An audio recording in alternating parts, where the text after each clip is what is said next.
안녕하세요. 경량항공안전교육 진행을 맡은 조진성입니다. 네, 우리가 경량항공기를 이용할 때 갑자기 화재가 났다거나 혹은 엔진이 갑자기 꺼졌을 때 어떻게 해야 될지 머릿속에 딱 떠오르시나요? 만약에 머릿속에 이론적인 부분만 맴돈다 이러신 분들은 바로 비상절차 체크리스트를 다시 한번 숙지해야 될 때가 왔다 이런 뜻입니다. 이 긴박한 상황에서 나를 구해줄 비상절차에 대해서 오늘 알아보도록 할 텐데요. 오늘 강의를 맡아주실 교관님을 소개하겠습니다. 안철민 교관님입니다. 어서 나오십시오. 네, 안녕하세요. 네, 이 경량항공기 종류가 아주 다양한데요. 비상절차는 어떻게 비슷한가요? 아니면 다양한가요? 항공기의 종류에 따라서 비상절차는 다양하고요. 네. 따라서 제작사에서 제공하는 비상절차 체크리스트를 숙지를 해야 됩니다.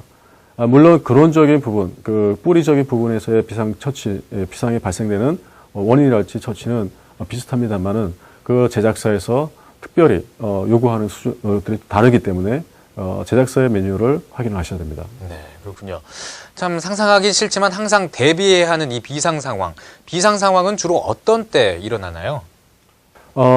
비상 상황이라고 하는 것은 예상할 수 없죠. 항상 예상하지 못한 상태에서 발생합니다. 하지만 이러한 어떤 비상이 발생하지 않도록 그라운드에서 앞에서 살펴본 바와 같이 그라운드 지상에서 정비를 철저히 하고 점검을 철저히 하고 한다면 기계적 결함에 의해서 발생되는 그런 비상들은 대부분이 해결될 수 있습니다. 네. 이렇게 만약에 상황이 해결이 되지 않았을 때 이럴 때는 뭐 어떻게 대처를 해야 될까요? 일단 모든 비상에 대해서 근원적으로 해결하는 방법, 법칙이 있습니다. 그것은 일단 비상이 발생하게 되면 일단 자세를 안정시키는 것. 네. 예. 그리고 빨리 상황을 판단하는 거죠. 상황을 분석하고 판단하고 그래서 적절한 조치를 조치하는 것. 그리고 가능한 한 빨리 착륙하는 것. 이 세 가지 기본 원칙이 있습니다. 네, 그렇군요. 그렇다면 지금 말씀해 주신 이 세 가지 원칙을 지키지 않아서 비상 상황이 더 악화된 경우도 있나요? 네, 있습니다. 기본적으로 저고도에서 엔진이 꺼졌을 때 당황한 나머지 땡기게 되는 거죠. 컨트롤 스틱이 땡기게 되고 자세가 들리게 되고 AO가 커지게 되는 거죠. 그러다 보니까 더욱더 항력은 증가하게 되고 실속에 빠지게 돼서 추락하는 스핀으로 진입되는 단계가 있었습니다. 네, 그렇군요. 예, 이때는 가장 먼저 유지해야 되는 것은 베스트 글라이드 스피드죠. 항력이 최소가 되는 그다음에 글라이딩을 멀리 할 수 있는 그런 VG, 그래서 글라이드 스피드를 베스트 글라이드 스피드를 유지하는 것이 중요합니다. 네. 이 경량항공기의 또 장점 중에 하나가 엔진이 꺼져도 안전하게 착륙할 수 있는 이 기능이 아닐까 싶은데요. 네, 맞습니다. 경량항공기는 기본적으로 총 중량 600kg 이하입니다. 그래서 무게가 가볍기 때문에 요구되는 양력도 적게 되고 또 적은 실속 속도를 갖고 있습니다. 그래서 장거리로 활공이 가능하죠. 그러한 사례로 인해서 많은 안전하게 착륙했던 사례가 있습니다. 네. 네, 이 무동력 착륙이 이렇게 안전하게 이루어졌던 사례를 말씀해 주셨는데 그렇다면 직접 안철민 교관님께서 무동력 착륙을 보여주시겠습니다. 현장으로 가보시죠.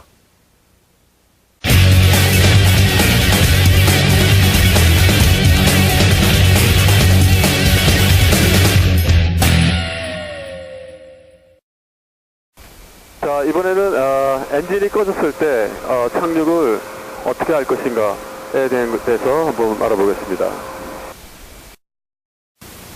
엔진이 꺼졌을 때 중요한 것은 베스트 글라이드 스피드를 유지하는 것, 그 다음에 상황을 판단하고 정확하게 조치하는 것. 만약에 리스타트를 할 수 있다고 그러면 리스타트 절을 박아 주십시오.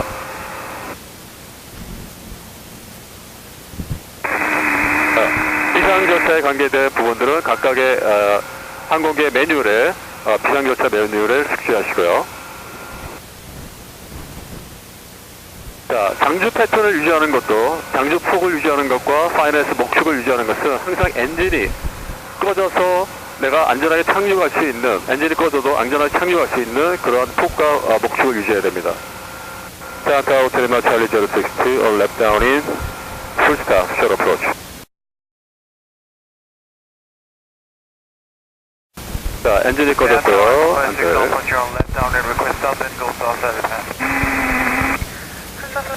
중요한 건 긴장하지 말고 60knot 베스트 클라이 스피드 유지하는 것이죠.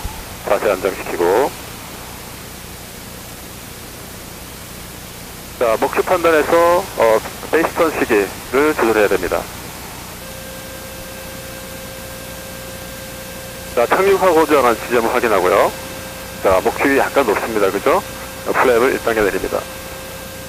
자, 좀 높죠? 플랩 2단계 내립니다. 다시 플랩을 내리게 되면 양력 파워가 없는 상태에서는 확력 장치로 장전합니다. 그죠? 피치가 약간 깊어지고. 자, 라이트 클리어, 포워드 클리어, 레프트 클리어. 속도 확인하시고요. 자, 플랩을 풀어내리겠습니다. 자, 플랩을 풀어내리기 때문에 좀 더 깊은 강압으로 속도 증가 없이 내려갈 수 있죠. 네, 좋습니다. 자, 만약에 목축이 아주 높을 때는 소드 슬립 같은 것들을 쓸 수 있겠죠. 네, 정상적으로 내려가겠습니다.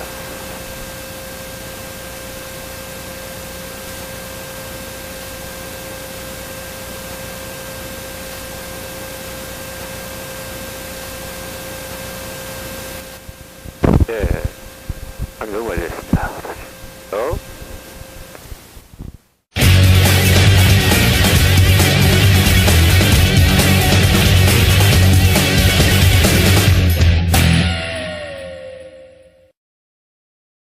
네, 이렇게 엔진이 꺼지더라도 안전수칙을 잘 지키면 멋지고 안전하게 이렇게 착륙을 할 수 있는 게 경량항공기의 큰 장점이 아닐까 이런 생각이 들었습니다.